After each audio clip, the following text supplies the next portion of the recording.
नमस्कार, मी आशिष एरेकर, जिल्हाधिकारी अमरावती.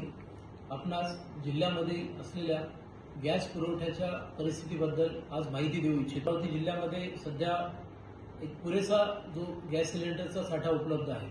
त्यामुळे जिल्ह्यातील नागरिकांना मी आवाहन करू इच्छितो की कुठल्याही पद्धतीची ती पॅनिक बुकिंग जी सध्या संपूर्ण जिल्ह्यामध्ये किंवा काही भागांमध्ये आपल्याला पाहायला मिळते, ज्याच्यामुळे जो आपले जे वितरक आहेत त्यांच्या वितरण केंद्रांवर मोठ्या प्रमाणावर जे कस्टमरच्या रांगा लागलेल्या आहेत ते आपल्याला त्या ठिकाणी पाहायला मिळतात. पण या सर्व कस्टमरला सुद्धा, सर्व नागरिकांना मी आवाहन करू इच्छितो की जे गॅस एजन्सीजनी आणि जे आपल्या IOCL, BPCL या संस्थांनी जे ऑनलाईन सिस्टीम आपली बुकिंगची केलेली आहे ती सिस्टीम आता अतिशय सुरळीतपणे चालू झालेली आहे.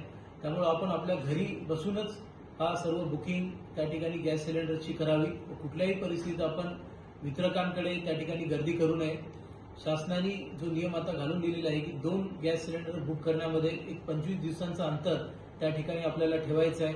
की एवढाच एक निर्बंध आहे तो या आपल्या सर्व घरगुती गॅस सिलेंडर धारकांना पाळायचा आहे. पण आपल्या जिल्ह्यामध्ये आणि इतरही सर्वत्र सिलेंडरचा जो पुरवठा आहे तो अतिशय सुरळीत आहे. कोणीही कुठेही पॅनिक न होता, घाबरून न जाता जास्तीत जास्त होर्डिंग करण्याचा जो प्रयत्न आहे तो करू नये व प्रशासनाला या ठिकाणी साथ द्यावी.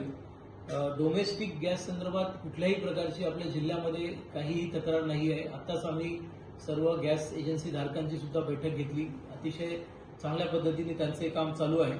व्यावसायिक जे गॅस सिलेंडर्स आहेत त्याच्याबद्दल शासनाने काही निर्बंध आणलेले आहेत, त्याच्याबद्दल सुद्धा आम्ही व्यावसायिकांना वेळोवेळी माहिती देत राहू. पण जे डोमेस्टिक इस्टॅब्लिशमेंट आहेत त्याच्याबद्दल कुठेही काहीही अडचण नाही.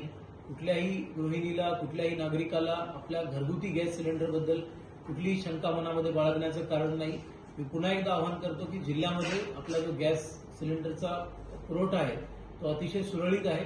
कोणीही गॅस वितरकांकडे गर्दी करू नये. घर बसल्या तुम्ही तुमच्या गॅस सिलेंडरची बुकिंग करावी व तुमचा जसा नंबर येईल तसं गॅस एजन्सीने आम्हाला कमिटमेंट दिलेली आहे, आम्हाला विश्वास दिलेला आहे की प्रत्येक गॅस सिलेंडर ते घरपोच त्या ठिकाणी करणार, तुम्हाला पोहोचवणार आहेत. त्यामुळे तुम्ही सुद्धा या आव्हानाचा त्या ठिकाणी आम्हाला मदत करावी व कुठल्याही पद्धतीचं पॅनिक सिच्युएशन क्रिएट होणार नाही याची काळजी घ्यावी. सोबतच प्रशासन जो काही गॅस सिलेंडरचा काळा बाजार आहे किंवा गॅस सिलेंडर काही ठिकाणी होर्डिंग करण्याच्या जे तक्रारी आम्हाला प्राप्त होत आहेत किंवा घरगुती गॅस सिलेंडर हा व्यावसायिक ठिकाणी वापरण्याच्या ज्या तक्रारी आमच्याकडे प्राप्त होत आहेत त्याच्यावर आम्ही अतिशय कठोर पावले उचलत आहेत. तर अशा पद्धतीची कुणी काम त्या ठिकाणी करू नये व प्रशासनाला साथ द्यावी असं मी आवाहन करतो. धन्यवाद.